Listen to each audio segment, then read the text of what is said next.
In this video, we're going to talk about main menu screens, a really important part of your games, of course. And by the end of it, you'll have a very rough and ready main menu, just an image. But that's enough for the first one. There's plenty to learn, and I'll see you in there. So it's with some excitement I introduce you to how to make a start menu for your game, because after all games start here. I actually advocate making your start menu pretty early on in the process. So lots of ways you can do menus in Unreal. In our battleground scene, attached to our player controller, we have now got a tiny piece of UI, right? That little white dot, and later we'll have the ammo, etc. And if you wanted a pause screen, then the pause screen would pop up in this window. And it would do that typically by unhiding a piece of UI that was always there in the first place. So what I mean by that is if we look at the player UI, what we might do for a pause screen, for example, don't do this, I'm just going to give you a bit of an overview. What we might do for a pause screen is have an image, perhaps like this, with maybe a transparent background, and it may say some stuff on it and give us some options. And then we might hide that element most of the time so that the game just shows through. And when we hit pause, we might unhide the element. All right, so that's a valid way of building up a UI. Now, we could have a single UI across the entire game for the start menu, for the in-game, and just hide elements and show elements, but it gets really confusing in the hierarchy of the UI, amongst other things. So there are several reasons why it's just simpler and easier if we have a separate level for our start menu. So that's what we're going to do. We're going to just set up a completely independent level. So let's do that now. File, New Level. Going to make it completely empty, so an empty level, and I'm just going to call it main menu. Now, of course, the way you do that is you try and save it, and it goes, well, you don't have a name, so we give it a name. Main menu. Perfect. So now in our levels folder, we have a main menu. If it wasn't in your levels, of course, you can drag it there very easily. And while we're dragging things, let's drag the tank player controller into the tank folder, moving, not copying. And we'll leave the player UI right where it is just for now. So we have a main menu. I'm just going to save some changes, and it's completely blank. So what I want you to do is to actually set up this UI. Don't try and make an entire main menu. I'm going to go through that with you. But I'm going to ask you to just get it showing something. But before you do that, we need to decide which blueprint is going to be responsible for setting this up. In the case of the tank and the game, it's the player controller, because that makes sense, right? If your tank dies, you may want to depossess the tank, come into a spectator view, and still be able to see like your health or your ammo or something. So it's the player controller that seems to make sense there. Now, in this level, we have nothing but a main menu. So the logical place to me to put the code that is going to set up the UI is in the level blueprint. So under the main menu, with that selected, make sure you're in main menu, go to blueprints, and open level blueprint. There's already a level blueprint there, we just can't see it. So this level blueprint is where we're going to set this up. We're going to get rid of the tick, and in begin play, we're going to do exactly the same magic as we did over on the previous piece of UI for the aiming reticule. There's a cool word, reticule. And we're just going to show something, just like an image or a button or something. So that is your challenge, actually. So really revising UI, add a widget from the level blueprint.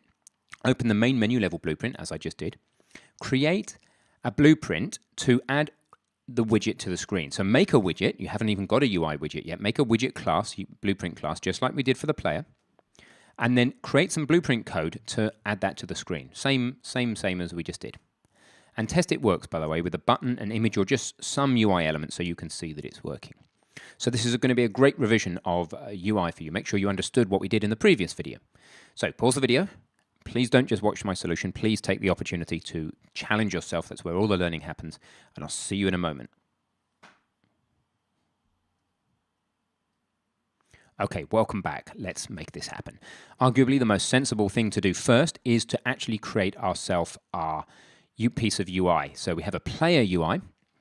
What we're going to want now, maybe is a folder called UI. That seems to start to make sense. Put the player UI in it, go into it, and I'm going to make myself a new user interface widget blueprint, and I'm going to call it menu. Oh, can't type. BP. And actually, while we're here, this player UI, it is actually a blueprint, so why not rename it? The great thing about anything that's blueprint related is we can actually rename without trouble. Of course, C++ classes aren't so forgiving. Just to prove that, let's pop back to the battleground. and play. Make sure that it still works. It does. Good. All right, so we're at the point now where we want to actually make ourselves a UI main menu. And we have two tabs, the designer tab, which is where we're going to put the things down, and the event graph. We don't need anything in the graph yet, but we do need to put something down just to prove that this is working. So ultimately, we're going to have a background image here. So I will take the background image and pop it on the background like that. That'll do. Just a big white blob is pretty obvious, and just compile that. So now I have a blueprint class. We need to tell something, which is the level blueprint here for the main menu. We need to tell it to construct this widget. So remember what we do. We create a widget. We choose the class, main menu blueprint.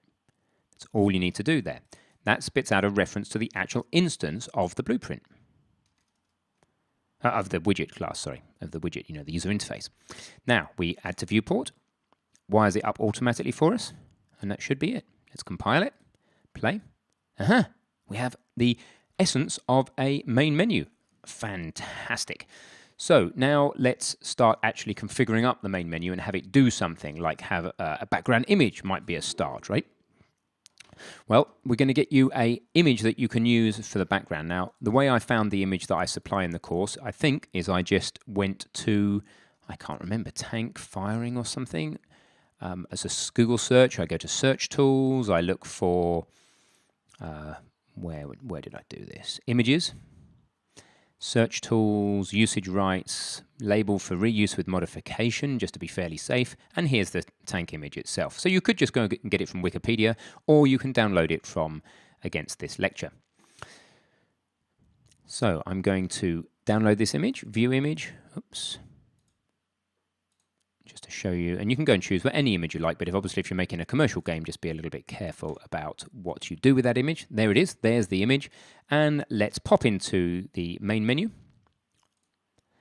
and let's specify this image. Now you can't just, by the way, pull the image directly in because it's not yet imported into Unreal, so it's only going to see assets that are imported. So to import that image, we simply import to game/UI. So I'm going to my content browser, in my UI folder, and you right click in there and say import to game.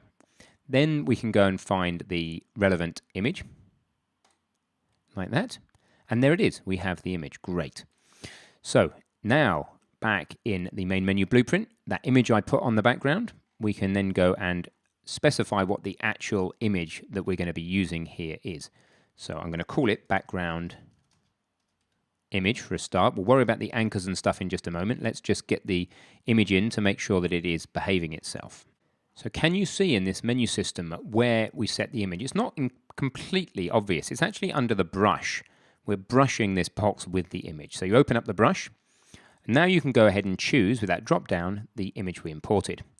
Great, there it is. And it's got the image size, etc. So what we need to do now is just get the properties of this image so that it's behaving itself. We want to think about this image staying in the screen, even if the screen is slightly different in size. We want the image to be nicely centered in the screen and nicely anchored. We also need to add some buttons and to also make the mouse available when we're in the game without this hacky Shift F1 that they talk about. You would find that if you actually build this game for Mac or PC right now, that the mouse won't be available. So there's lots of other things we need to do, scaling the image, buttons, mouse, and others. So let's make those the subject of future videos, because this one's plenty long enough.